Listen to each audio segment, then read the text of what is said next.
So, good evening, everyone. Welcome to my one-day workshop on queer affirmative therapy.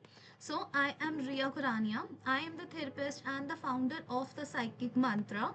Along with that, I am a therapist, and I have been practicing for last 3 years. Along with that, I am a career coach, NLP master practitioner, mental health coach, expert, and in the psychological first aid, women empowerment coach, and the parent coach. I basically work with the children, with the adolescents, adults, couples, family, geriatric client, and even with the LGBTQ community. So basically, I got two awards in this industry. First is the Best Women Mental Health Coach of India, and second is the Global Excellence Award in the Mental Health Supporter. Okay, so this is all about me. Before we start, can we have a quick intro that what is your name, from where you are joining, and what is the main motive to join this workshop? For that, you can either just open your chat box or even just type it in the sorry either for that you can just type it in the chat box or just open your mic and speak.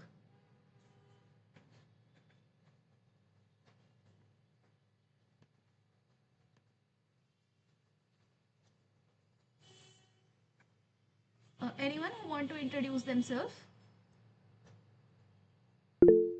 Yes, Manish sir. Good evening. My name is Manish. I have joined from Punjab. I'm hoping to learn from this class. Okay, amazing. Anyone else?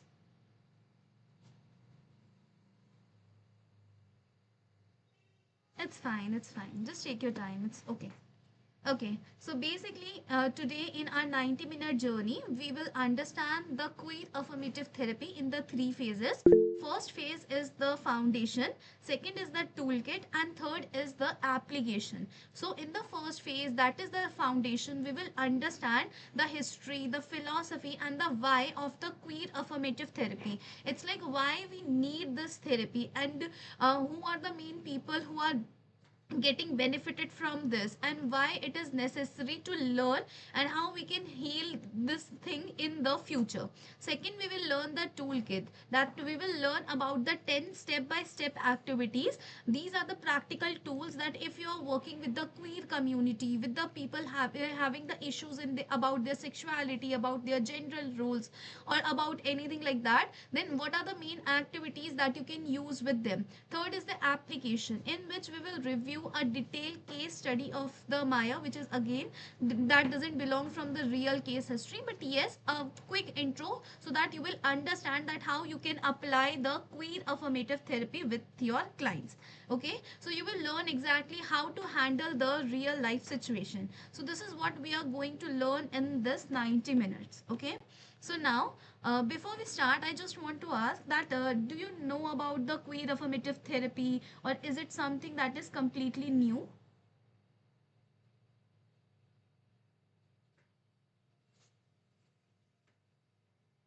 Anyone who know anything about the queer affirmative therapy? Right, wrong, anything? It's new for me. Okay.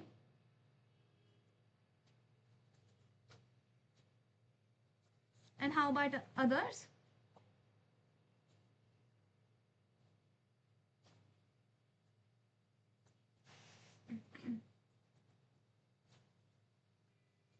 Okay, new to me. So for many of the people, it is completely new. Okay, so before we start, I just want to be clear that queer affirmative therapy is specifically based on the LGBTQ community.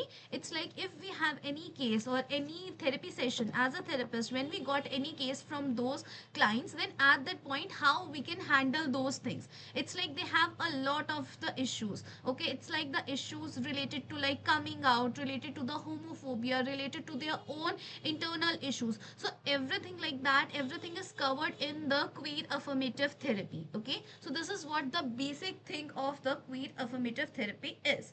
Okay, so now what is the basically now working on the foundation? It means understanding the philosophy, history, and the core concept of the affirmative cares. Okay, so now the question is that why we need this therapy at the first place. Okay, so because in 1973 psychology called being a guy as a mental illness. It's like before 1973 it was assumed that if you have the sexuality kind of the things, if you love the same gender, if you have the different choices, at that point it is a mental illness. Okay, so right now if you see a lot of the cultures, they still find out that being a gay, being a lesbian, being transgender, or being or liking your same gender, or like by having a bisexual kind of things, all of these things, it's completely something like a mental disorder that a person is suffering from.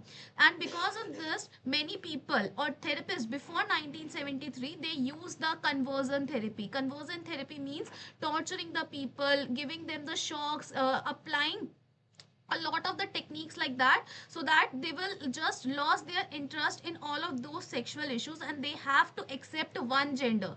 It's like, for example, if I feel like that yes, I am a lesbian, at that point being this thing is a complete mental illness, they will pressurize me, they will use the shock therapy, they will use the different techniques, and they will like pressurize me to be like a girl. I cannot feel that in the another way, I cannot explore that sexuality. So to break that thing, queer affirmative therapy is being generated, in which we say that you are not broken, this is not a mental illness, this is something that is completely biological, and that's the way how the society should treat you. And this is not something that is wrong with you, it is about the others people philosophy. So this is what the main core behind the queer affirmative therapy. So it's like if a flower is wilting in a dark room, you don't blame the flower, you move it to the sunlight. So same in the QAT, we provide the sunlight to the LGBTQ community.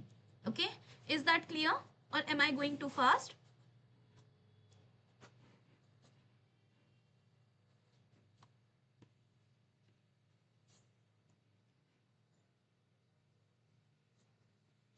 Perfect. Then the mental health crisis. So basically the LGBTQIA plus people face the higher risk, not because of who they are, but because of the stigma, the shame that is behind that thing. Like for example, if when we are in the adolescence, when we know that one of our classmates is belong from this category, he became the topic of the center, he became like a humor topic, he becomes like we try to jokes around a lot of the things like that, because of the shame, because of the not understanding this thing. This happens a lot with the LGBTQ plus community, that they feel the stigma, people see them from the different things, they feel like that they don't have to belong in this community, they should go away from this. What if like for example, if I am a female and if a lesbian around me will come, so maybe I'm not saying that I think, but maybe a lot of the people will say that oh, she like girls, it means she will hit on me. So these are the stigma that is in the society, and because of that they have the mental health crisis, they feel the shame, the shame for the things that is completely biological, that is not under their control. That's why they are 3 times the higher risk of the depression, they have the 4 time higher risk of the suicide for the trans youth. For 40% of the report discrimination in the healthcare, not in the healthcare, also in the different different societal organization or different options. Okay, so they feel this way, so there is a huge mental health crisis in this community, and the solution is having just one accepting adult, reducing the risk by 40%, and you can be that adult. It's like if you accept only one adult, if you accept that person, if you accept his sexuality, his gender role, his appearance. So at that time you can reduce that risk by the 40%. And also as a therapist we have to help them so that they can come back and re-establish in the normal scenarios with the society. They can have a voice, they can live a healthy and a peaceful voice. So this is what we have to do. Now the reflection question is, just take a moment and have you ever felt judged for being yourself? Imagine feeling that every day. It's like you are yourself, you have your own choices. Maybe you like boys, you like girls, or you like the same gender. Okay, what if someone judges you for this every day? Okay, and that is why we are here. That is what they feel, and that is what we have to help them out with. Okay, so this is what the mental health crisis with the LGBTQ community is. Now we have discussed the word LGBTQ a lot of the time, but basically what does this mean? Okay, so this is a proper spectrum. So okay, so label as just the flag say that I exist. They have this pride flag, this kind of the flag which say that we exist. Okay, in which L means the lesbian, G means the gay, which means they love the same gender. Lesbian is for girls, that girls who loves the girls. Gay is for the males who love the males. Okay, it means they are loving the same gender. B means the bisexual. It means they are loving more than one gender. It's like if I am bisexual, I can love the male, I can love the female despite of their gender. Next is the transgender. Transgender means that your spirit doesn't match the body you were born in. It's like from the outer appearance I am a girl, but from the inside I feel like that I am a boy. Okay, I feel that way, I have the hormones in that way, I feel or I want to act in that way. Or if I am a boy, so if from the inside I am feeling that I am a girl, so that's why I want to wear the clothes that girls wear, I want to act like them, I want to wear a makeup like that. So this is what the common symptoms in the transgenders are. Next is the intersex. Intersex means born with a unique body or biology. Intersex means having the sex organs of both the male and the female. It's like in the baby's body or in the person's body you can find the male penis and even the female vagina. Okay, it could be like in the undeveloped way, it could be like the small or the fully developed, it doesn't matter, but you can find the both sexes in that same body. So this is what happens in the biology, or this can be find something at a time of the birth.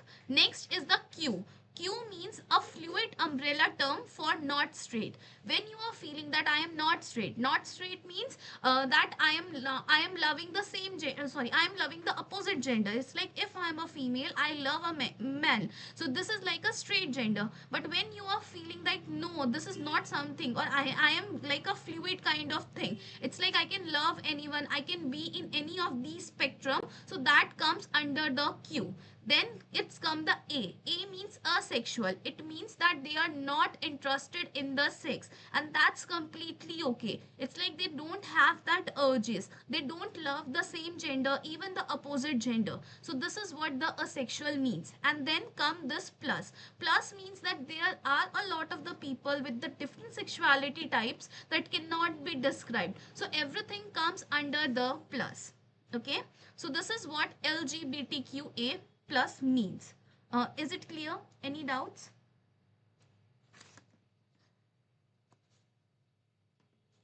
Okay, perfect.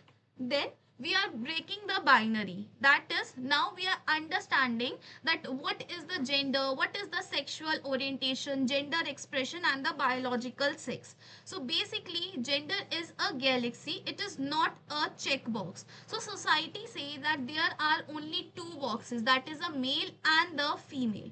But where the soggy shows us the truth, it means the sexual orientation is the hurt. Hurt means that who do you love? Okay, so you can understand it by this diagram, that identity comes from your mind. in the hurt means the attraction, that what you feel for the other. Expression is how you show it from your body. It's like from the inside, if I am feeling that I am a female, and from the outside I want to show that I am a man, so I am expressing it out, wearing the ornaments like that, wearing the clothes like that, having a passion like that. Okay, and then it comes the sex. Sex means the body orientation or the sexual part orientation, that what sexual part do I have.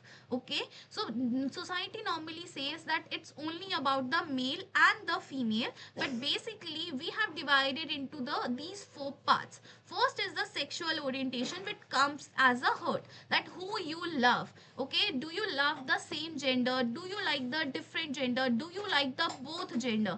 So sexual orientation means that to whom gender you feel romantically with.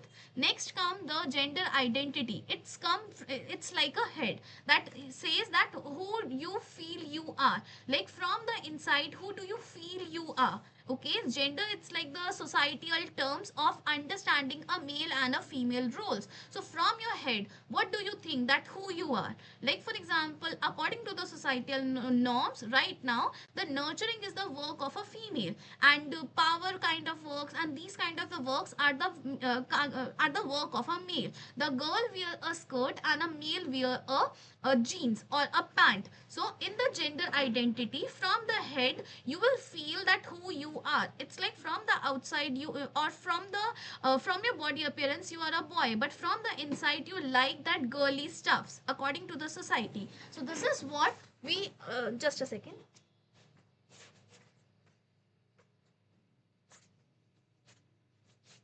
Okay, so this is what the gender identity is, that what do you feel that who you are. Next is the gender expression, that is the style, that how you dress. It's like right now how you are dressing, is it according to the societal norm, is it according to a girl style, or is it according to a boy style. So gender expression is that how you are expressing yourself, how you are expressing your own gender. Next is the biological sex, that is your anatomy. It's like from the birth, what are the main organs or the sexual organs you have from the birth. Like for example, in the male it is like the penis, it is like having the testicles. In the female it's like the having the vagina, having the ovary. So this is like the biological sex organs that you have from the birth, that say that who you are. So these doesn't always match. You can look masculine but feel the woman, and that's the valid point. So this is what happens in the gay and the lesbian thing, that their bodies are completely normal, but from the inside, or it's like their sexual orientation is in such a way that they love the same gender. So this is not always okay, that if you have the same, if you have a female sex organ, so it's like you will love the male sex organ, you may like the female sex organ too. Okay, so it's completely fine to have such a way. Is it clear? Or am I going too fast? Okay. So now the invisible bias, that is the heteronormativity. So this is something that is happening a lot with the community of the LGBTQ plus people.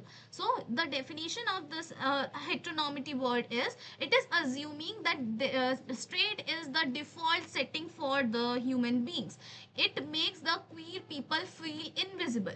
It's like a lot of the time we have already been taught that there are only two gender. It's like only male or only female. If you are straight, that is the only setting. If you have the different sexual orientation, if you have the different desires, if you have the different feelings, so it means that you doesn't exist. It means you need some treatment. So this makes the queer people feel invisible. This makes them feel that they doesn't exist. So this is a very common kind of the bias that is present in the society.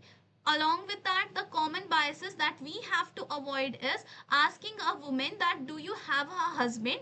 So you can ask that do you have a partner. So in this you can see that we are asking a person that do they love the other gender, but instead of that, if you are using the queer queer affirmative therapy on your clients, so at that time you have to use the neutral words. It means instead of using he or she, you can use they or them. Instead of asking them that do you have a husband, we are asking them do you have a partner.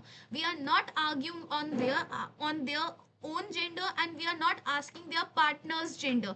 We are asking about the partner, about their sexual life. Okay, next is instead of asking that when do you decide to be a gay, ask them then tell me about your journey of the identity. It's like it is a very conflicting time for the people who is struggling from all of these things, because in the adolescence when they don't know that to whom to talk, they are not able to understand that inside their body what is all happening, how to express that thing, how to say that thing, and because of that they feel shamed because of like the societal norms, because of the movies, and everywhere there is being a demeaning thing. So that's why they feel very shamed. Their self-esteem is completely distorted, and sometimes a lot of the suicides happens because of only this thing. So this is how the heteronormativity can impact a LGBTQ community. So that's why we have to avoid the we have to avoid these kind of the terms. As a therapist, this is what we can do.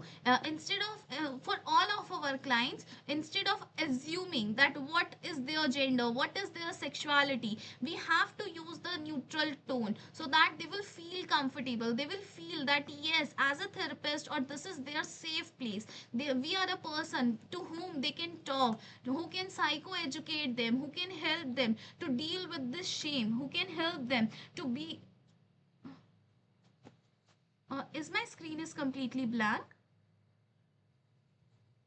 Can you see this slide, the invisible bias, the heteronormativity?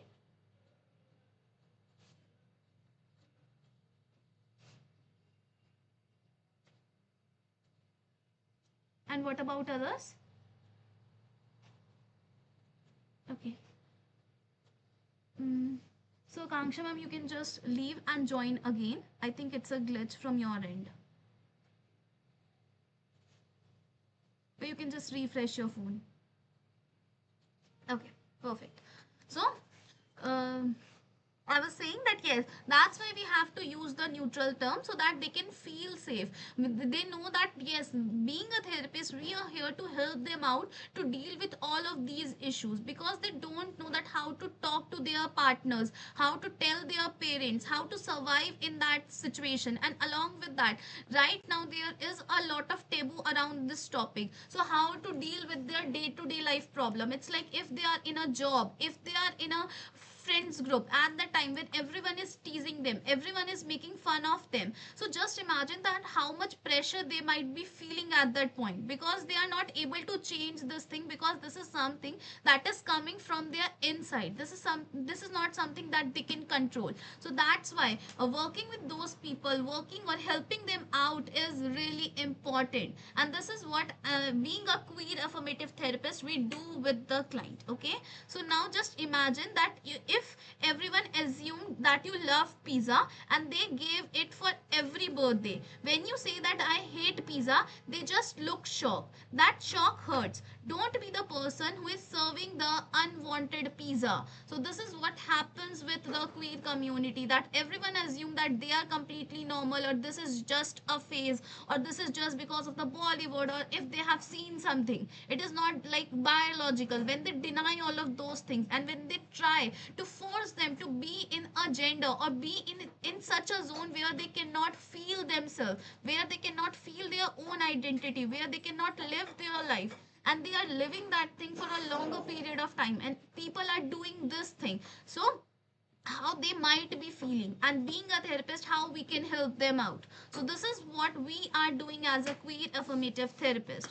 So basically, now moving to the next slide, that is the enemy within, that is the internalized stigma. Like what it is when you hear the gay is bad for the 20 years, you start to believe it. And because of that, we have this internalized homophobia. Internalized homophobia means that is when a queer person directs the society hate towards themselves. Homophobia means that from the internally each and every person is feeling that heteronormativity is the truth, and because of that we try to discriminate with the LGBTQ person. We try to being dominate them. We try to suppress them in all the manners. It may be intentionally and sometimes it is unintentionally, okay, but this happens because from the society we have been feed, and because of this internal stigma we have this homophobia kind of situation. And this is the also reason that a lot of the parents just disown their child in the adolescence, because they find out that their children is a LGBTQ person, okay. And the signs could be that you feel guilt around it, you have the shame, you try to act out straight, and even judging the other queer people. This is the sign that this is the internalized stigma. This can also be happened in the people who are from this community, because from their childhood, because from all of the means they have just learned that this is something that is not normal. And with that guilt, with that shame, with and because of this thing they want to act out that they are straight, and because of this also they just get married, and after the marriage they have the couple issue. They cannot satisfy their own partner, they cannot satisfy their own self, they have to just suppress their own emotion, and also they have to judge the other queer community because of this internalized stigma that they hold. So this is something that is harmful for their own self, for the society, and for everyone relationship. So this happens when we have this internalized stigma. So basically now in this situation our goal is to help them realize that shame isn't mine, it was given to me. So this is what we have to psychoeducate them during the queer affirmative therapy. Even if when they have to come out means telling the people, telling their parents that yes, I belong from, I am a gay, I am a lesbian, or I am a transgender. So to revealing out this thing is this process is known as the coming out. So our goal is, so at that time the shame that is associated at that point can be reduced, okay. At that point, this is something that isn't mine, it is something that is given to me by the society, by the circle that is around me, okay. So this is the enemy that is within all of us, okay. Is it clear? Any doubts? Okay, so now what is the basically structure of the QAT session? So now is it clear that what is QAT, to whom people we have to use QAT, and why it is important? What are the main goals of QAT? Anyone? Any questions on this?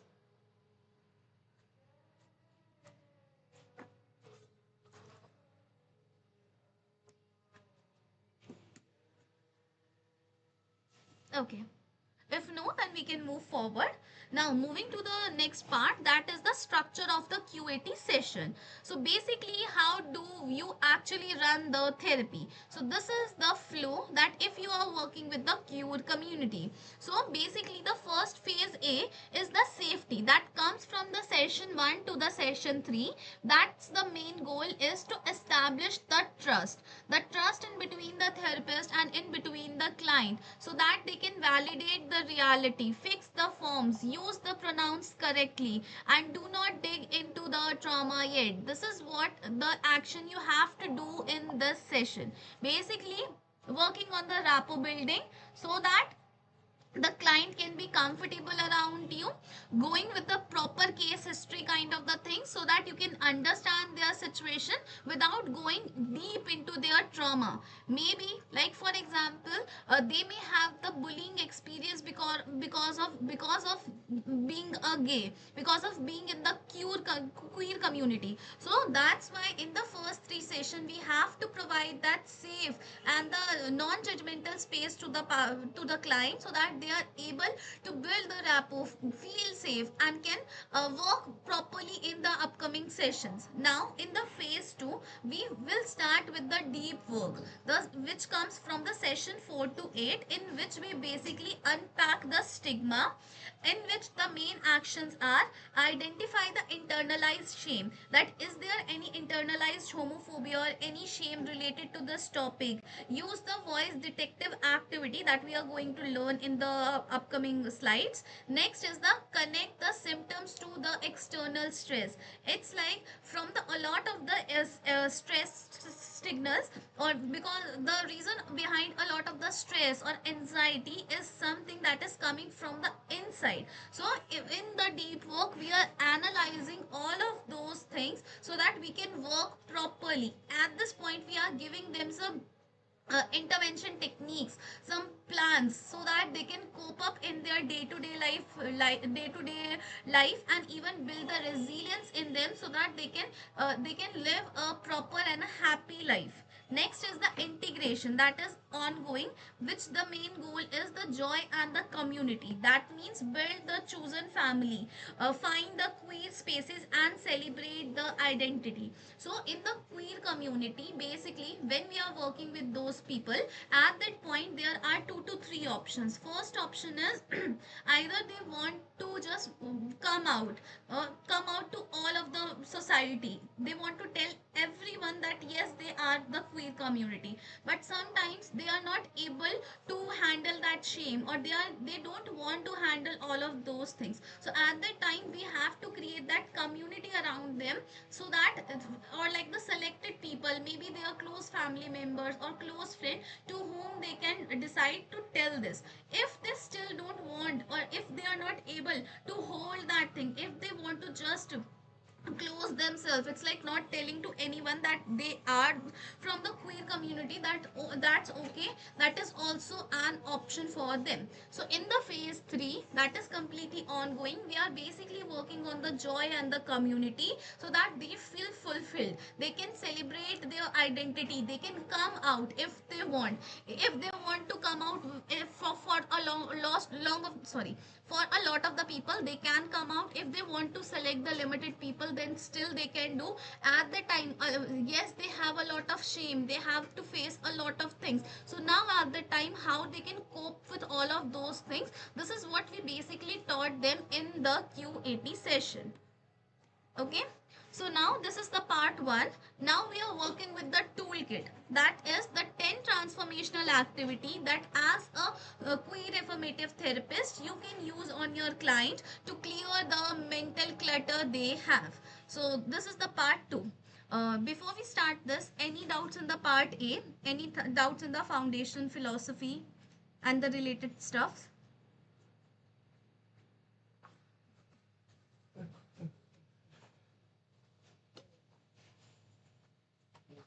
Okay, so now, okay, so now the activity number 1, that is the pronoun audit. The goal of this activity is to build the immediate trust and the safety in the first session. Because in the first session, when they are here, when they are talking about the issues, we know that yes, they have this kind of the stuff, and yes, they want to talk about it. So this is the first step where we can build the trust and the safety in the first session, so that they can feel comfortable, they will feel safe. And when they are feeling safe, when they are comfortable, or when this rapport is being completely built, sometimes some clients are completely resistant. So to break that resistance also, you can use this activity, that is the pronoun audit. So the step-by-step instruction for this activity is: start the session by introducing your pronoun, that is I use she or her, and then ask clearly that what name or pronoun would you like me to use. Instead of assuming that okay, she is a girl, so maybe she use she or her, we are asking the person that what are the main pronouns that they like us to use. Maybe they can say that they want us to use he or him, maybe they or them. So what is the main pronoun that as a therapist they want us to use with them? So this will give them a voice, this will give them a comfortable environment, so that they feel like that yes, here my choices are being prioritized. So this is what we are doing in the pronoun audit.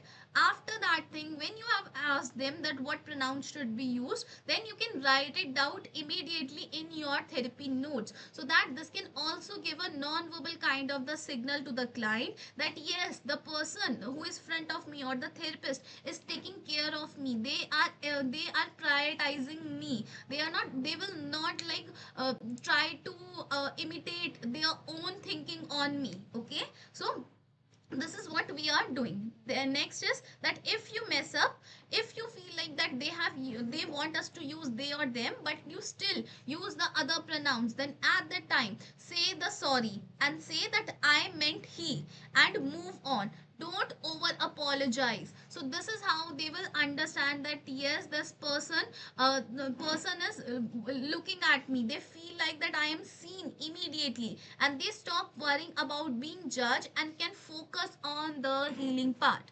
So this is the first activity. It's like just simply by just changing the pronouns, by just changing the words, or by just using the neutral, gender neutral language, how we can build a connect with our client so that they can feel seen, they can feel safe around us, and that's how the therapeutic journey can be begin. Is it clear? Any doubts in this activity? Okay, like for example also you can in this, when we in the case history, when we have to ask them that do you have any relationships or do you have a boyfriend or girlfriend, we can ask them to do you have any partner in the past, and then we can ask about it. Can you explain your relationship, that how was it, can you describe about your partner? So this is how, just by using the gender neutral language, how we can make the therapy accessible to the queer community. Now, the second activity is the river of the life. The goal of this activity is to help the client to see their trauma and the resilience, so that they can see that they can see that whatever I have faced till now I have a power. This is how the resilience has been built in me. That confidence is built in me. Okay. Now, the instruction for this activity, in this you will ask the client to draw a river on the paper, like you can see in this image, in which they will use the rapid, that is mark the hard times that is coming out or bullying.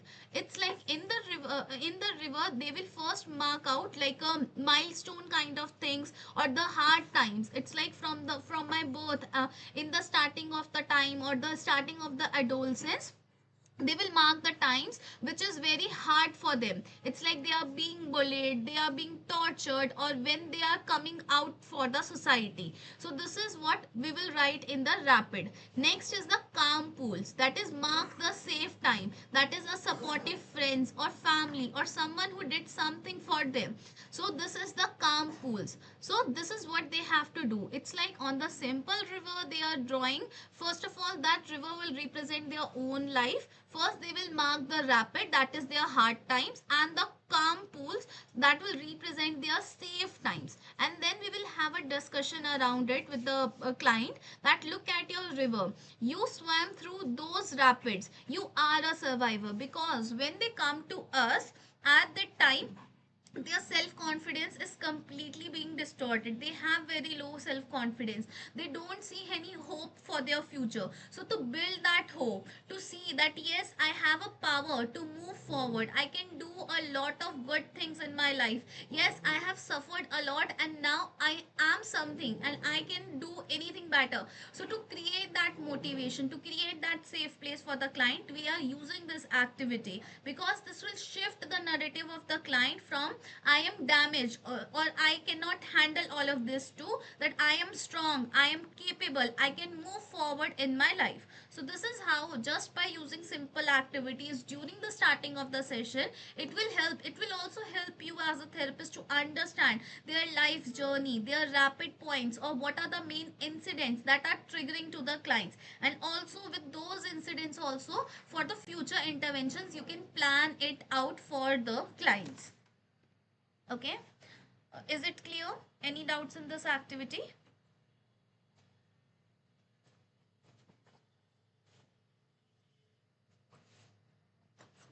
Okay.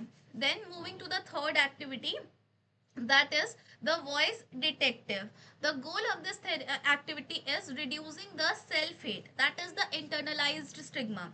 As I told you that internalized stigma is one of the things that present in the queer community too, because from their childhood also they have learned that being in a queer community, or not according, if they are not according to the gender norms, this is something that is not acceptable by the society. So that's why they have this internalized stigma. Sometimes because of the religious belief, because of their religious upbringing, they have these kind of the thoughts that they cannot accept all of those things. So to reduce that self hate, to reduce that internalized stigma around this topic, we can use this activity. So the activity is step by step instruction. The step by step instruction of this activity is, first you will ask the client that what is the negative thought you have about yourself. For example, that I am sinful, or I don't belong here, or nobody loves me, or I cannot feel this way, or this is not good. So, what is the negative belief or negative thought that they have about their own self related to this topic? Next, you will ask that whose voice is that originally. Like, for example, they have said that I am sinful. So, from where they have listened this word? Maybe from their dad, maybe from any spiritual guru, maybe on the social media, maybe in any movie. So from where they have listened this voice, if they have like the multiple origin for that voice, so they can also write it down. Next, now the action is name the bully. That's like, this is not your voice, that's the dad's fear. It's like we are using the cognitive restructuring so that this internalized core belief that is inside them can be eliminated. So in this we are simply saying them, first of all write the negative thought. Next thing, now find that whose voice is that originally, and then challenge that thought. Say that thought that this is he was the bully, or it's like my dad was the bully. This is not my voice, this is his voice, and this is what my dad's fear is, or this is what the Bollywood fear is.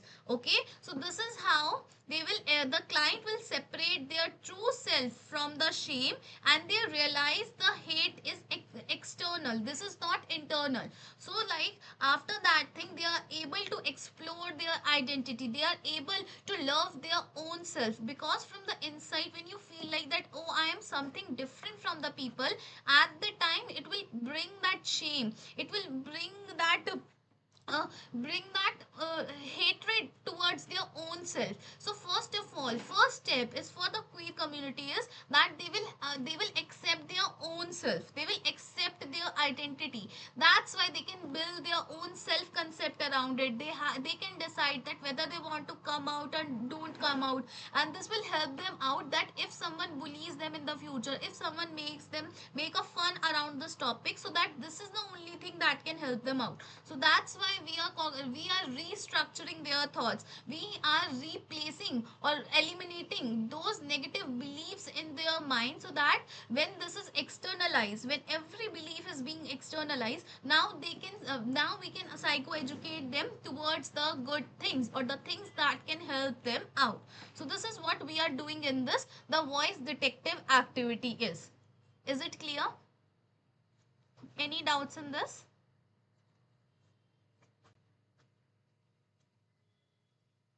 Okay.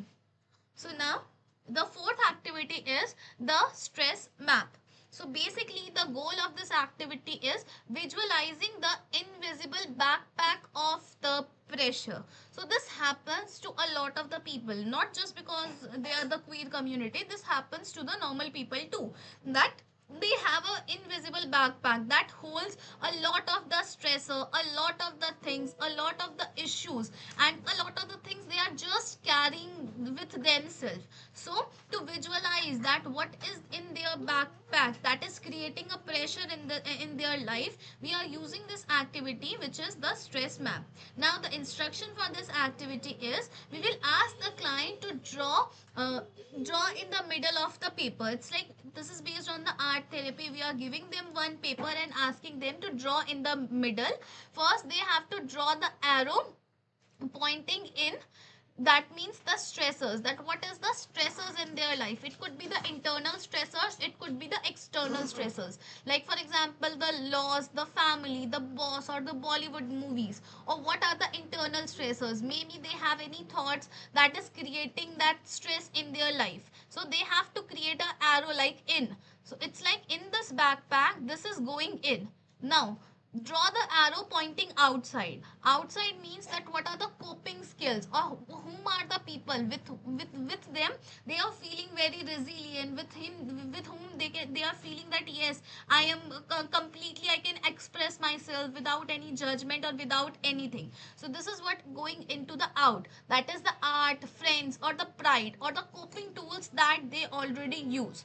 Next, now you will discuss that you aren't crazy, you are under the attack. Look at the arrow. So in this, we what are we doing in this activity is we basically reducing the confusion and the self belief and validate their exhaustion. And also as a therapist, we are understanding and also we are educating the client that okay, these are the stressors you have, and these are the already used coping tools that is helping you out, and these are the other coping things that you can use. Like for example, if they are using the art, then we can also give them the meditation. So this is also a coping tool that they can use. If art is also working, meditation is also working, we can give them the yoga, we can give them the PMRT, or anything that can help them out with the other stressors that they have. So this is what we are doing. We are visualizing that as a backpack, that what are the major stressors, and we are drawing it like these are the inside my bag,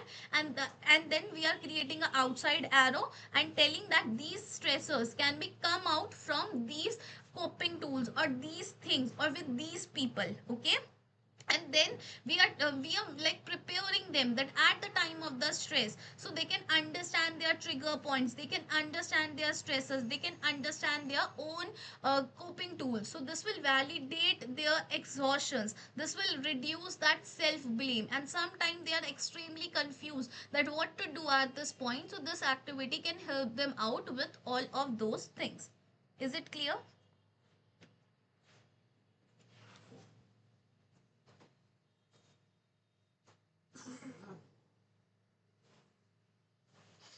Okay, any doubts in this activity? Okay. Now, moving to the fifth activity, that is your superpower.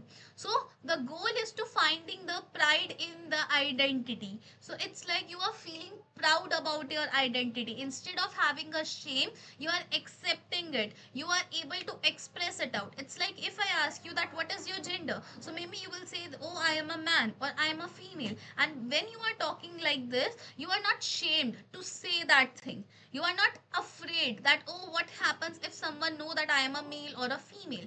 So the same pride or the same thing, this is the same thing that a pride person or a LGBTQ person can also feel about their own identity. They can feel their superpower, they can find that pride in their own identity, in their sexuality, in their gender. So this is what we are doing with this activity. The instruction for this activity is you have to ask the client that what has been queer taught you that you wouldn't have learned otherwise. It's like what is the thing that being a queer have taught you that you didn't learn from the other things. Like for example, being a queer, I can explore the options, or even if I can understand about myself, now I can know that who are the people who loves me and who don't, and I this makes my own identity. It's like we are asking them the positive outcome or the things that they have learned from this issue, so, or sorry, from the situation, not an issue but from this whole scenario,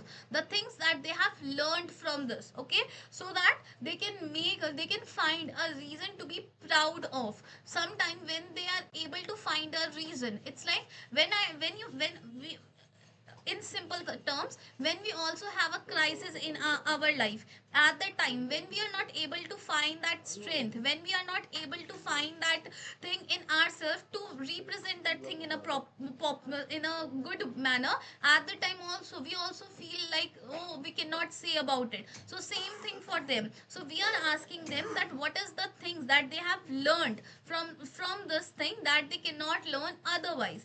Then they have to brainstorm that, like maybe the empathy, the courage, the questioning rules, or the creativity. What is the one thing or two things that they have learned? Like for example, empathy towards myself and other, the courage to stand for your own sexual identity, questioning the rules, the normal cultural norms that are against the LGBTQ community, the creativity. It could be like in the fashion you can see, maybe in their clothing sense you can see, in their art you can see, in the dance. Or what is the main thing? Like for example, there are a lot of the singers, I am forgetting the name, but he is a transgender. Okay, basically he is a transgender. So right now he can use his two voices, the male voice and the female voice, and he is a very good singer. Okay, so this is what is happening with them. So what is the main creativity? What are the new things that they have learned from this? So now write these down on the cards as their superpower. If they don't want to write it on their cards, they can create a collage around it. It's like they can just paste a photo on the center of the sheet, and around that they can create a web kind of the structure, and they can write their strengths, or even if they can add the different photos to create a proper collage. So in this, basically we are asking, or what we are doing, we are asking them that what this queen has taught to them that they doesn't learn otherwise. Then they will brainstorm that what are the options. If they are not able to do that thing, also you can give them the flashcard so that they can select it out, and then they will write it down on the cards, or they can create a collage around it. So why we are doing this? Because the clients start to see their identity as a gift, not a curse. So this is what we are doing in the superpower activity. Is it clear?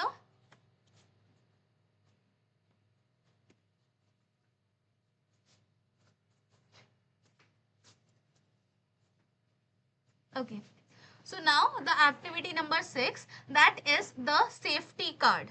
Now this is for the crisis management plan. So in this, the instruction is just get a small index card and list the three safe people that who accept you 100%. It could be your parents, your teacher, your friends, or anyone in the office, or like your partner, or what. Then you will write the three safe places, the three safe places where you feel safe, where you know that no one is judging you on the basis of your identity. It could be like your home, the library, the cafe, the park, maybe the college campus, or anywhere. Okay, then list one hotline. That is the Trevor project. Okay, so what is one hotline that you have in your life, and then tell them to keep it in their wallet. It's an anchor during a panic. So it's like whenever they are panic, when they know that how to control that panic attack, because a lot of the clients do have the panic attack. So at that point, how they can manage that crisis, so that's why they can create this thing. Hotline means the person they can reach immediately, or maybe in the hotline you can add the coping tool, or like the positive affirmation that they can use immediately. Okay, like for example in the KBC we see the hotline, it means they can reach this person immediately. It's like calling to one person, using these affirmation, using these grounding technique, or anything. Okay, one thing they can do immediately at that point, in the simpler words. Okay, so basically just take cards, write the people who with whom you feel safe, the places where you feel safe, and then one or two hotlines according to the client situations. You can give them that, so that during the time of any panic where they feel that I am hopeless, I cannot do anything, or I don't have any way to go out from that thing, so they know that where to go, what are the main places, what are the main people, and what to do at that point. Okay, so this is what we are doing with this activity. Along with that, if they don't want to create different cards, they can just create one simple card, or maybe a painting, or maybe if they don't want to carry this card, or they don't have anything to carry it out, then they can just digitally draw it out and make it as their wallpaper, phone's wallpaper, or anything. They can print it out on their keychain or something like this, so that this can be their safety card that they can carry with them at the every places. So this will help them out during that panic time where they are completely confused. Is it clear? Okay. Now the next activity is the chosen family tree. So the goal of this activity is finding belonging and the community. It's like where you know that where I belong and find a community. It's like finding a people who loves you, who admires you, who appreciates you, and who have no issues with your sexual identity. So it's like the chosen family tree. It's like sometime with the queer people, their own family members doesn't recognize them.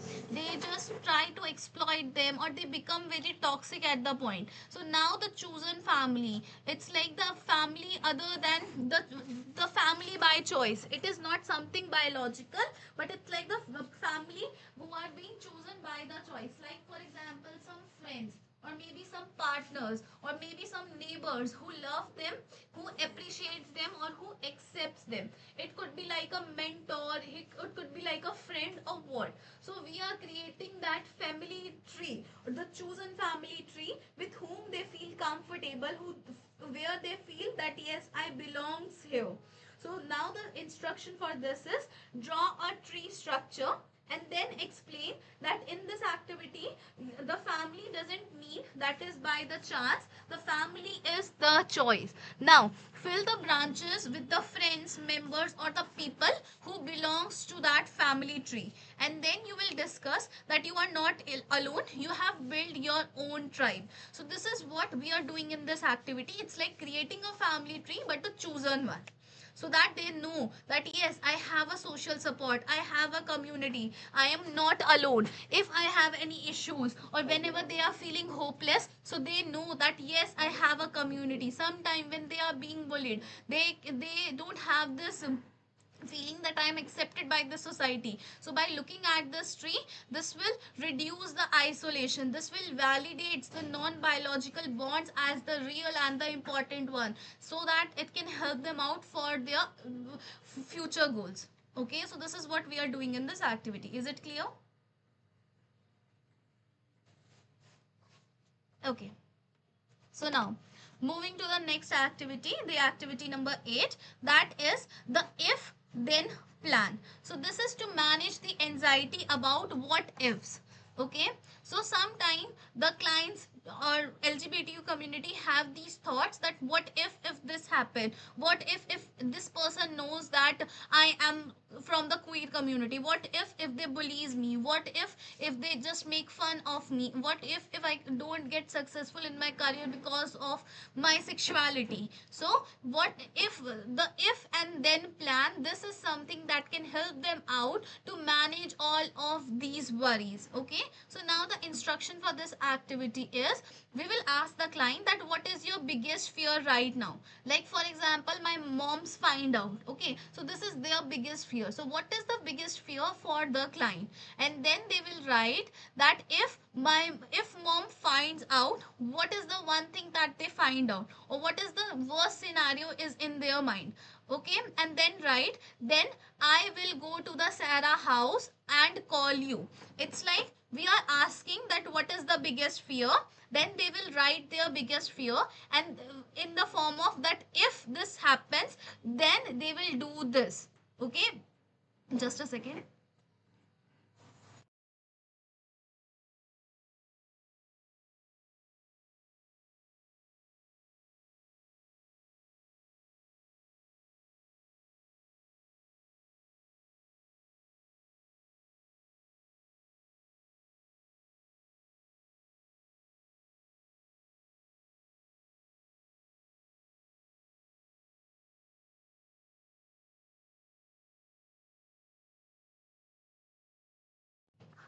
So in this basically we are asking about their biggest fear, then they have to write if, and then they have to write then. Okay, and then they will create a plan for the worst case scenario. It's like we are preparing them that yes, it in the future it may happen that their mom will find out. Yes, when they have come out in front of the society, that it is possible that they are being bullied, people will make fun of them, people will try to dominate them, or they will have issues in their career. So at that time, what are the things, or what are their plans, so that they can do at that point, so that when they know that what is in their control and what are the things that they can do at that point. So instead of being pressurized, instead of being anxious, they know that how to plan, how to work with them. So what if the thing that is present, or this thought that is making their situation worse, can be resolved? So it's like we are planning for the all things. It's like we are flagging the minefield, and then we are preparing them that if they stuck in that thing, how they can move forward, so that they are being prepared. They know that okay, this thing will come, then I have the plan, we have the alternative plans. So this is how they can move forward and can work with it. So this is how the anxiety will drop, because the monster has been named and planned for, and that's why they have the less stress. That's why a lot of the anxious thought can be eliminated in the client's life. Is it clear? Okay. So now the ninth activity is the boundary bubble. That is the protection from the microaggression. Microaggression is like the small aggressive incidents that happens with the client because of their sexual identity. Okay, it's like someone will slap them. Okay, or someone will just push them. So these are like the microaggression activity. So how to create that bubble, how to create that boundary around it, because this is something that is also very common. Okay, so to reduce those things and to reduce the intensity of those things, we are using this activity. Okay, so in this we will ask the client to close their eyes and then imagine a bubble of a light around them. Okay, it could be in the gold, pink, blue, or any color they can imagine. It's like they are imagining a bubble of light around them. Okay, it could be in the white color, black color, or whatever colors they want to select. And then this bubble lets the love in and keeps the hate out. It's like when we have already done the chosen family tree, where they have written about their people who are their family, about their safe places, about all of those things. So in that bubble, only the love is the thing, or only the appreciation or the positive emotion is something that can enters in that bubble, and the hate, negativity is all outside that bubble. So this, in this way, we are separating the positive with the negative, and we are only allowing the positive things to come to us. And then practice visualization, a mean comment hitting the bubbles and bouncing back.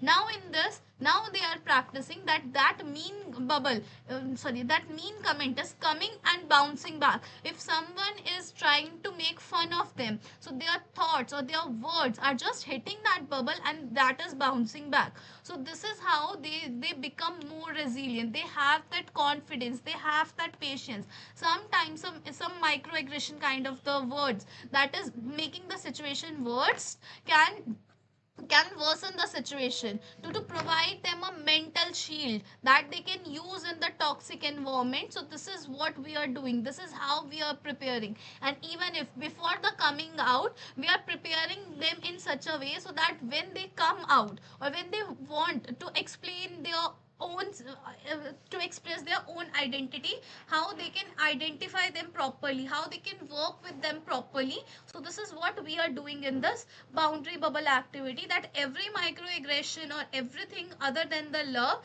is bouncing back from that bubble, and I am with all the positive environment. So this is how sometimes the negative thoughts or the hopelessness or anything that is negative can be eliminated from the client's mind. It's like preparing a mental filter for them. Is it clear?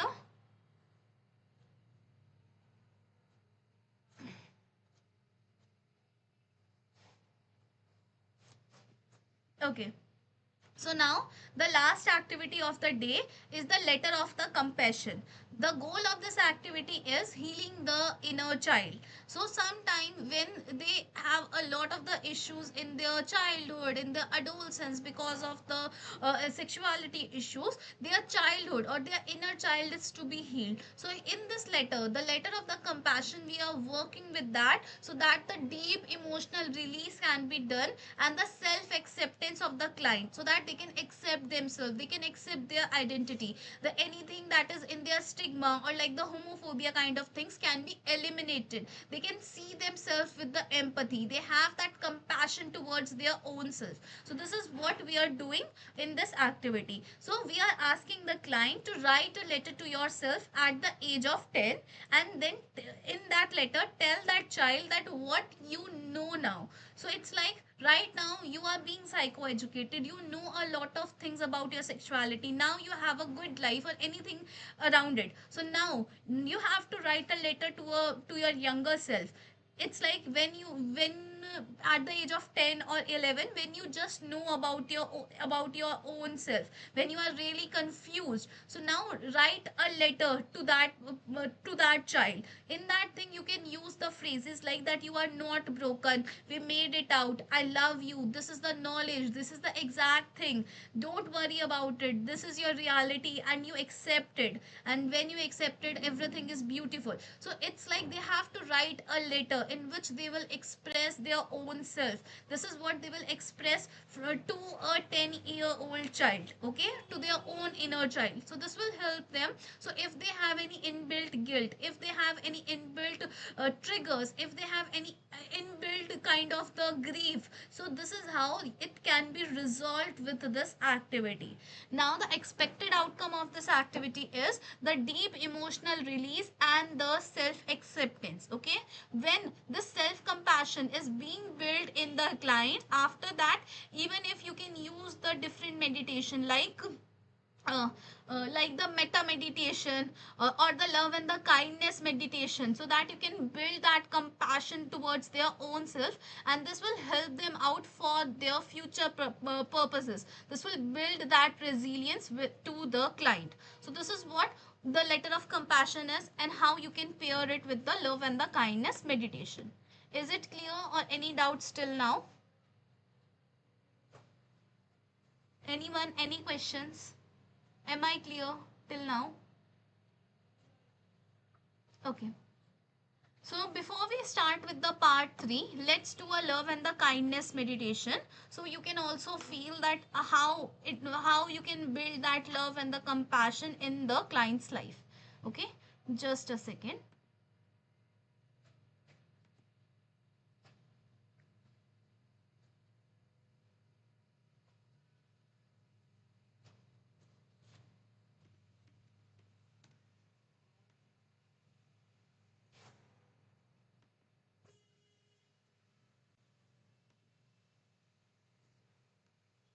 Okay, so this is the love and the kindness meditation. So for this, just sit your, just keep your back straight, or even if you can lie down. Hello everyone, I am Riya Khurania, founder and therapist of the Psychicc Mantraa. And today we are going to practice a love and kindness meditation, जिसे हम Meta meditation भी कहते हैं। Love and kindness meditation एक gentle mindfulness exercise है, जिसमें हम consciously अपने लिए और दूसरों के लिए केयर, वार्मथ और पॉजिटिव इंटेंशंस भेजते हैं। यह इनर काम, इमोशनल बैलेंस और कनेक्टेडनेस को बढ़ाता है। इस मेडिटेशन के बहुत सारे बेनिफिट्स हैं, जैसे कि यह हमारा स्ट्रेस लेवल और एंजाइटी लेवल कम करता है, और साथ ही साथ सेल्फ कंपैशन, इमोशनल रेजिलियंस को बढ़ाता है, जिससे हमारे रिलेशनशिप इम्प्रूव होते हैं और एम्पैथी फोस्टर होती है, जो कि डीप इनर पीस प्रमोट करता है। इस मेडिटेशन को करने से पहले हमें कुछ प्रिकॉशंस देखने होंगे, जैसे कि सुनिश्चित करें कि आप एक सुरक्षित और कंफर्टेबल स्पेस में बैठे हैं या लेटे हुए हैं। अगर आप इमोशनली बहुत उलझे हुए फील कर रहे हैं या तनाव में हैं, तो गाइडेड सपोर्ट के लिए बिना प्रैक्टिस ना करें। किसी भी डिस्कम्फर्ट, डिजीनेस या इंटेंस इमोशन में पॉज करें और अपने ब्रीथ और बॉडी अवेयरनेस पर वापस आएं। इस प्रैक्टिस को हम कहीं भी और कभी भी कर सकते हैं, लेकिन कुछ सिचुएशन ऐसी हैं जिसमें ये बहुत ही हेल्पफुल है, जैसे कि stressful moments, after any difficult conversation, enhancing self love, improving relationships या बस काम और सेंटर्ड फील करने के लिए। इसे आप मॉर्निंग, इवनिंग या जब भी आपको एक इमोशनल रीसेट चाहिए तब आप कर सकते हैं। तो चलिए शुरू करते हैं। आराम से बैठ जाइए या अगर चाहिए तो लेट जाइए। जैसा आपको कंफर्टेबल लगे वो पोजीशन ले लीजिए। धीरे धीरे अपनी आंखें बंद कर लें और एक लंबी सी सांस लें और धीरे से छोड़ दें। फिर से एक और डीप ब्रीथ लें और जेंटली रिलीज करें।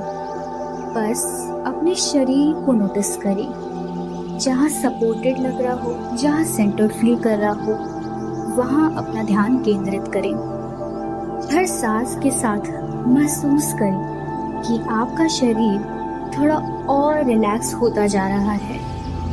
Allow your forehead to soften, your eyes to rest, your jaw to release the tension. Shoulders gently drop, relaxed, legs grounded and steady. पूरा शरीर अब आराम में है और सेफ्टी में है।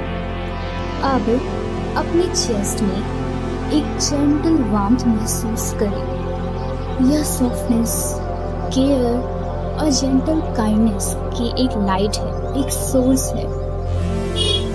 हर इनहेल के साथ यह वार्मथ थोड़ी और ब्राइट होती जा रही है और स्ट्रॉन्ग होती जा रही है और हर एक्सहेल के साथ पूरे शरीर में फैलती जा रही है। It's spreading inside your whole body and is giving you immense power. अगर आपको विजुअलाइजेशन मुश्किल लगे तो बस यह सूदी सेंसेशन फील कीजिए और अब मेरे साथ धीरे धीरे सॉफ्टली कुछ शब्दों को दोहराइए। I am safe, I am calm, I am healthy, I am at peace. अब इसे हिंदी में भी दोहराइए। मैं सुरक्षित हूँ, मैं शांत हूँ, मैं स्वस्थ हूँ, मैं शांति में हूँ। Yes, that's it. Very good. बस सॉफ्टली विश कीजिए बिना जबरदस्ती के, जैसे कोई जेंटल फ्रेंड आपको ये कहने को कह रहा हो। बस उसे दोहराते जाइए, उसमें विलीन हो जाइए। अब इमेजिन करें कि यह वांट किसी ऐसे व्यक्ति के लिए किया जा रहा है जिसके लिए आप बहुत केयर करते हैं। आपके अंदर से एक नेचुरल केयर, एक नेचुरल सपोर्ट, नेचुरल लव निकलता है। फिर से सॉफ्टली रिपीट करें, may you be safe, may you feel calm, may you be healthy, may you be at peace. Very good. अब इसे किसी न्यूट्रल पर्सन की ओर जेंटली भेजिए, जो कि आपका नेबर हो सकता है, कलीग हो सकता है, एक्वेंटेंस हो सकता है या कोई नेचुरल या फिर न्यूट्रल फेस या स्ट्रेंजर भी हो सकता है। अब उनके लिए भी वही जेंटल फ्रेज सॉफ्टली रिपीट करें, may you be safe, May you feel calm. May you be healthy. May you be at peace. Okay, can you hear all this? Or is the voice breaking?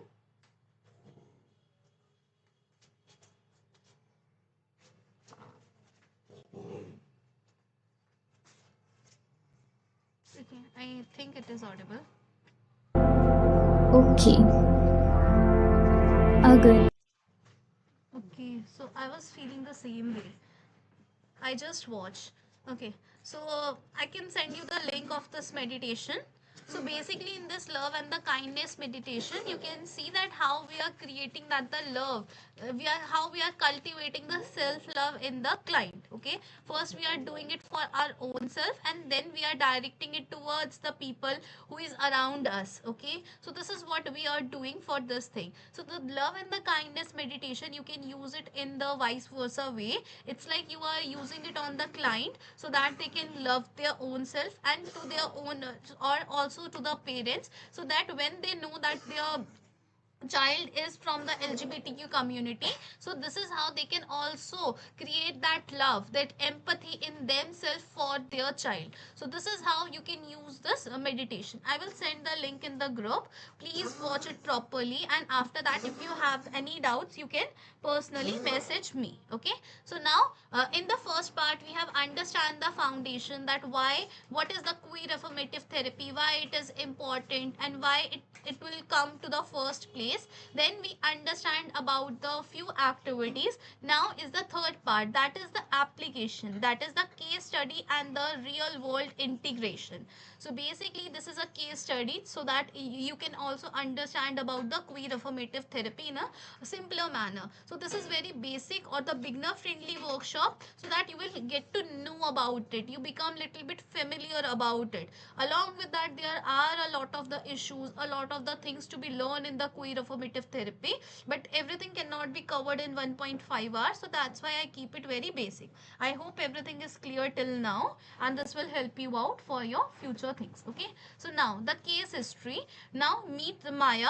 Profile or the case history is, the name is Maya, who is a 18-year-old girl. She is identified as a lesbian and closeted. It means she didn't come out as a lesbian, or the people doesn't know that she is a lesbian.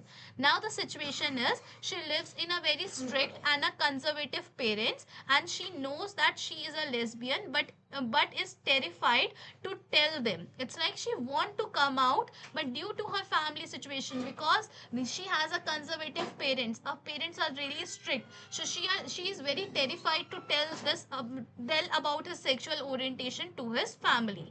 Now the symptoms is, or the major things that she faces the panic attack, heart racing, shaking. She feel like that I am lying to everyone, I want to tell them just to stop the guilt. So this is what a pressure or a shame or guilt she has in her mind. Okay, so these are the main symptoms with which the client came to us. Now the key insight is, Maya is terrified of losing her family love. This is not just an anxiety, it is the survival fear. So this is what she has. Now the crisis question is, she asks you that, am I a bad person for lying? Should I just tell them tonight to get it over with, or what?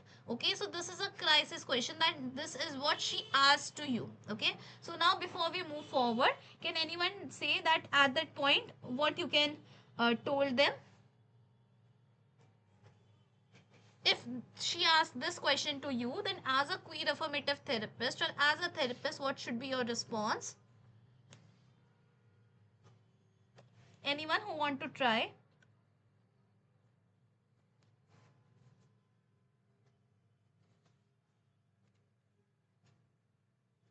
Okay, it's fine if you don't want to try. So at the time when she asked these questions, that am I a bad person for lying, should I just tell them tonight to get it over with? So at the time, first we have to validate her feelings. We have to say that yes, I can understand that you have a fear. You have a fear that you will lose your family. You have a fear around this topic, and which is making you a lot of anxious. But just let but, but before I answer you, just tell me one thing. Do you feel that you are a bad person? Do you feel that by doing this, or when you will told your family, everything is over with? Okay, so this is how we have to question her, and then we have to psychoeducate her, that you have faced a lot of the things. We can ask her to do the river activity, and ask her that you have a lot of the you have faced a lot of the things, you have seen a lot of the things you have made till now, and right now you know that what is inside you. So do you think that this is making you a bad person? Is it coming from any voice Then we have to work on that voice, and that's how we can ask her to just prepare herself, flag the mind ship so that she can tell her parents.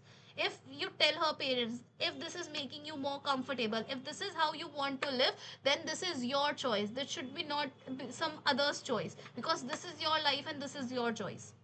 Okay, and these are the things that are under your control, and these are the things cannot. Yes, everything has the some people. Yes, definitely we are using the voice detective activity in this. Okay, so this is what we have to do. This is how we can psychoeducate her. This is how we can calm her down. This is how we are using the gender neutral language, so that the internalized stigma that she have can be we can work with that and we can move forward. Okay, so now the therapist analysis. Now what is the main thing that is happening with this client is basically the Maya is in the hyper arousal, that is in the panic state. Okay, she cannot think clearly, so her urge is to tell them tonight is a safety seeking behavior. She want the anxiety to be stopped even if it put her in the danger. So this is what she wants. She has this anxiety loop and she want to stop it. So this is what this is. If this thing is keeping her in the danger, but still she wants to do it because she is in the panic situation. That's why in this situation I just calm the things down, and that's why I ask the counter questions to her, so that this will give her time to process her thinking, because she is in the panic state. Okay, now our goal at this point is, do not push her to come out yet. It's like when she is not prepared, it's like she doesn't know that how to swim, so we cannot ask her to just jump in a ocean and swim. So because safety come first, so that's why we have to teach her as a therapist that how she can swim, how she can work, how she can use the backstroke, or use the butterfly swimming, or the different swimming method. What if say something happens to her, then first stabilize her nervous system, then finding what are the things that can happen, and then preparing her for all the situation before she can make a life changing decision. So this is what the goal of the therapy session is. Now for this, what is the first step or the immediate safety? But before this, can anyone say that according to you, what should be in the immediate safety plan, what we can give to her, because the focus is on the stabilization.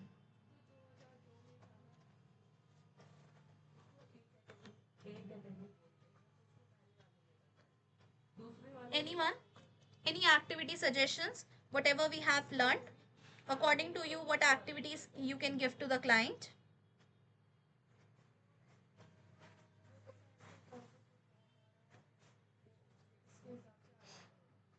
Okay, so basically we need to stop the panic attack before we can go to the deep work. Practice of the self-love, yes. For that we can give her the meditation, pronoun audit, yes. We have to do this. Along with that, we can use the activity, that is the if then plan, that what can happen and at the time what she can do. Also we can use the boundary bubble activity, so that she is able to handle all the criticism that she will face when she will tell her parents. So in this you will ask the client that if you tell them tonight what is the worst situation that can happen, then maybe they can kick me out, and then ask that where you will sleep. It's like what if happen and at the time what she can do. Then the conclusion is, okay, we cannot do this tonight, we need a safety plan first. So in this we are using the if and then plan, so that we are creating the insight about the situation, so that we can stabilize her first, and after that we are working on her panic attack thing. We are working on the stabilization or the safety part first, so that she can be more prepared. Why this mattered? Because coming out is dangerous for someone. A good therapist assess the physical safety before the emotional relief. So this is what we have to do. It's like if their parents are extremely toxic, what if we told her that you have to come out tonight, and without any planning she told her, and maybe in the aggression the parent do something that is not good for her.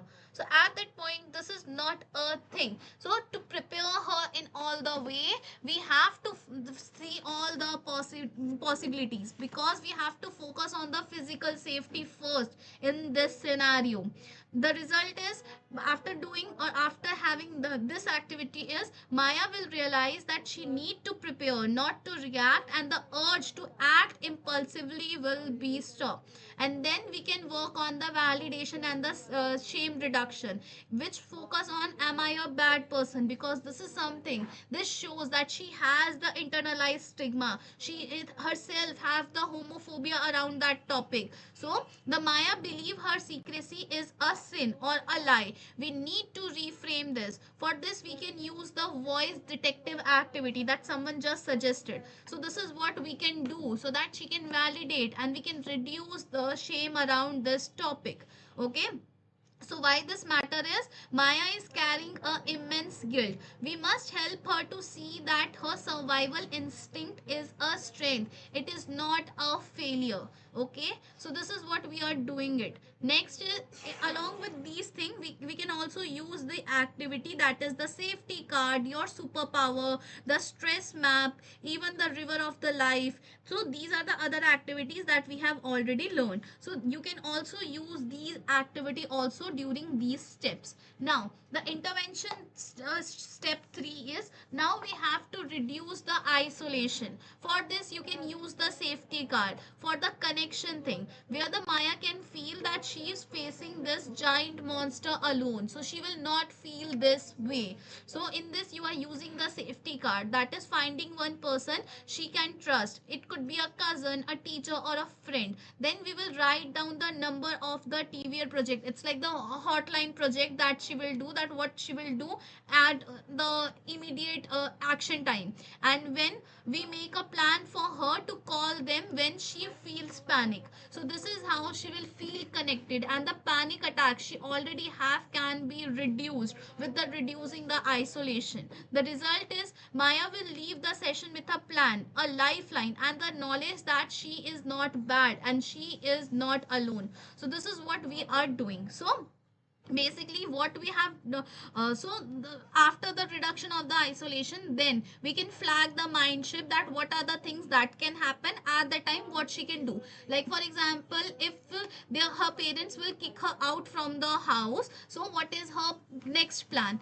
It's like where she can go, how to be more financial independent, so that if her parents do that thing, then she can survive, she can work on it. We can use the bubble activity, we can write the letter of the compassion, so that the guilt or the shame the client have from this thing can be resolved. First she has to accept herself, and then we can use the coming out plan to the other person. Even if she wants, she can use the therapy session. It's like you can take a family group sessions in which as a therapist you can help the client, that how she can introduce, how she can work with it, what is the main steps or the small steps she can use to tell her to the parents. Like for example, watching a movie related to the LGBTQ community and asking them that what are their thoughts around it. So these are the small steps that will help us to analyze the situation, and it will help the client to tell the properly or in the proper structured manner that how she can come out as a lesbian or as a queer community. So this is what all about the today's workshop. Any doubts, any question in the case history, in the activities, in the foundational concepts?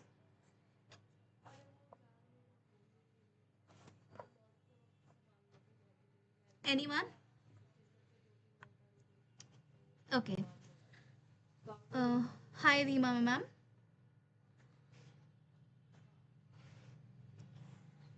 Okay, so this is the conclusion. Okay, what is the age of the client?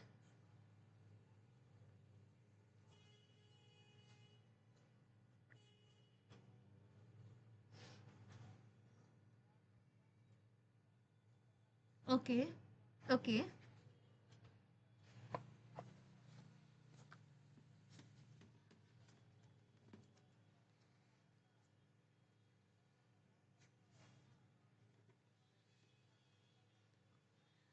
okay,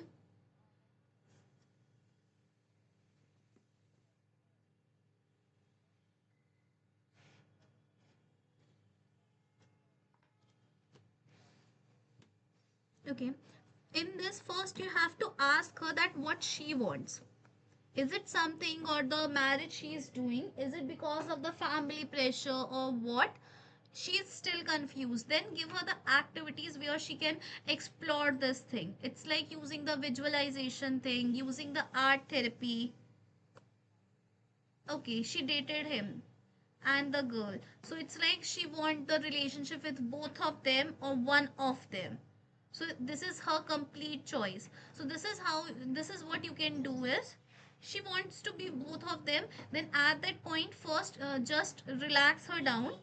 Then ask her that did their both partners know that she is bisexual, and she wants to live with both of them. Did her partner know about this? Yes. So then at this point, you can just ask her to just first sit and explore her own thoughts. Girlfriend knows. So at this point, of course, and what about the boyfriend? Did he know?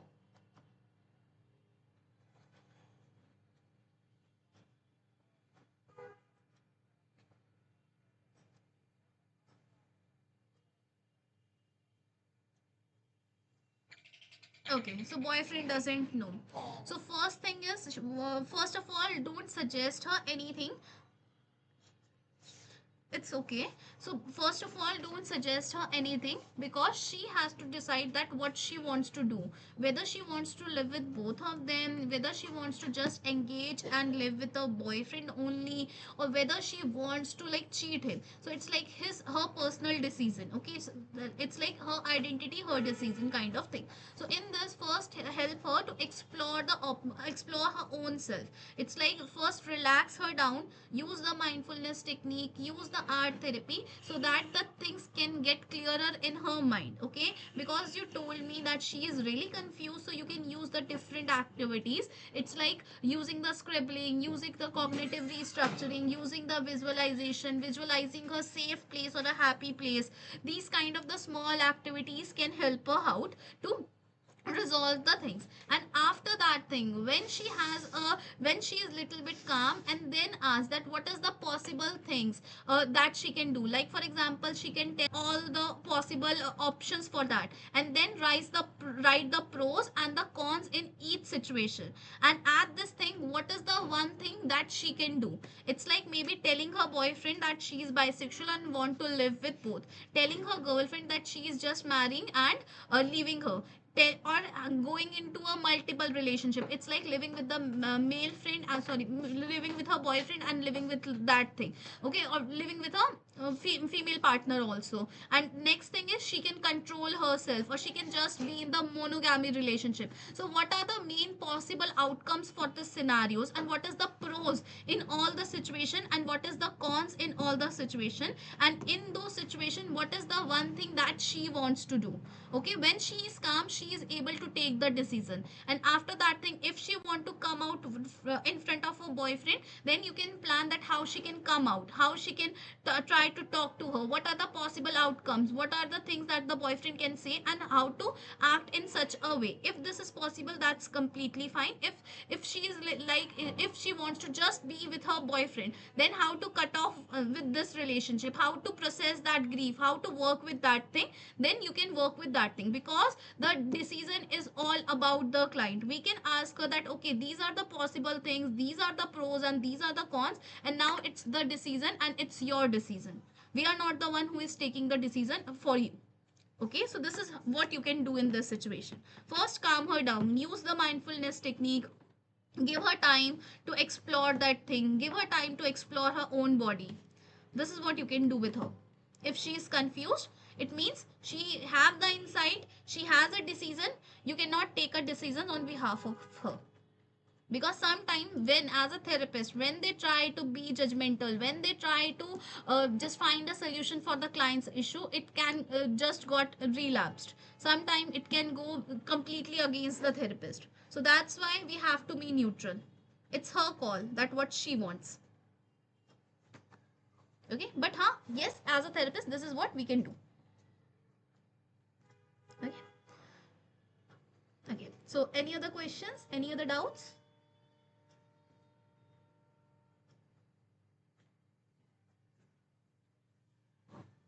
Okay, so then we can move to the conclusion that what are the things that we have learned today. First, we have learned the shift that we moved from fixing the people to affirming them. Being a queer is a healthy and a natural thing. Okay, then we learned about the concept. We broke the binary system. We learned the gender, sexuality, and the fluid spectrum in the form of the sogi. Then we learned the causes. Causes means that we learned about the minority stress, that is the problem is the pressure from the society, not from the person. Then in which we also learned about the heteronormativity, the homophobia, a lot around this thing. Then we have learned the toolkit that now have the 10 activities like the safety card, river of the life, voice activity, all of these things to build the trust and reduce the shame around this topic. Next comes the application part, that is through the Maya we saw that the safety come first and we validate the feelings before we solve the problem. Okay, next is your role, that you are the safe harbor. Your acceptance is the medicines that can heal the trauma of the rejection and helps the LGBTQ people to feel safe, feel confident, and feel free about their identity. Without having any trauma of the rejection, they can accept themselves in a fuller manner. So this is what all about the today's workshop. So you are now completely ready. Now you have the map, the compass, and the toolkit, that how you can create a safe, curious, and the kind space for your clients. So this is all about me, and this is all about the session. Thank you for your time. But before we end, I just want to ask that is there any other doubts how you look the workshop? Is it clear to you, or anything that you want me to change in the upcoming sessions?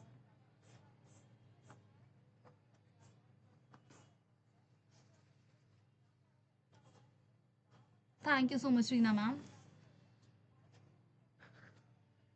So it's a quick overview around the queer affirmative therapy so that you can be a little bit more comfortable around it. You can understand about it, and sometimes some people got triggered. That's why I keep it very basic around it so that you can understand and be kinder around a lot of the people. And when you have the queer community in your therapy session, you know that how you can work with them. Okay, so this is all about the today's workshop. Along with this, if we are also coming with one of the another workshop on this Sunday on the ADHD. It is by a RCI licensed special educator, which will be in the Hindi. So if any one of you want to register in that workshop also, you can just register for that thing. And the people who have paid for the today's workshop certificate and the resources will get the certificate and the resources in next 3 days. And if you still want to register for that thing, because in the resources I have added the different worksheets, the PPTs in there, and the different other resource material that can help you out, that how you can deal with the queer community. So if any one of you wants to register for the certificate, so you have a time for the night. It's just for rupees 149, so you can register for that too. Okay, so this is everything from my end. I hope I try to make myself very clear. I try to give my best. If there is anything that is not being clear, so sorry from my end. So this is the end of the workshop. Thank you everyone for being here, for giving me your time, for listening me for from past 1.5 hours. Thank you so much. You can start leaving if you have no doubts, no question. Otherwise, you can ask your doubts and questions.